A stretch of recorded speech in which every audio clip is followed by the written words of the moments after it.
দর্শক, আমার ক্যামেরা লেন্সে যে পাখিটা দেখতে পাচ্ছেন, পাখিটা কী পাখি তা এখনও নাম জানা যায়নি। এটি একটি অচেনা পাখি, এমন হতে পারে অতিথি পাখি, বসন্তকালে এসেছে। পাখিটি আছে সাউথখালী ইউনিয়নের একটি বাড়িতে। পাখিটি কিন্তু মাটিতে ডিম পেড়েছে। পাখিটি এখন মাটিতে ডিম পেড়ে সেখানেই তার ডিম তাপ দিচ্ছে যাতে তার বাচ্চা ফোটে, এর জন্য এখানেই রয়েছে। আমি কিন্তু তার পিছনে এসেছি, সে এখনও টের পায় নাই, এর জন্য সে এখনও জায়গায় বসে আছে। এবং জায়গাটি কিন্তু একেবারে সুন্দরবনের মতন, চারপাশে কিন্তু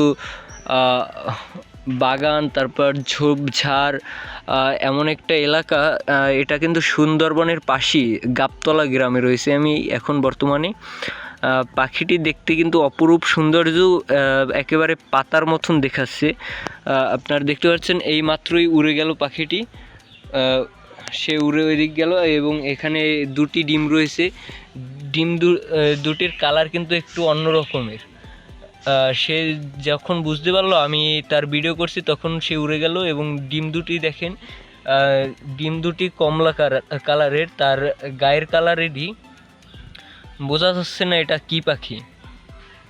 যদি কেউ জেনে থাকেন এটা কী পাখি তাহলে কমেন্টে জানাবেন পাখিটি কী পাখি হতে পারে।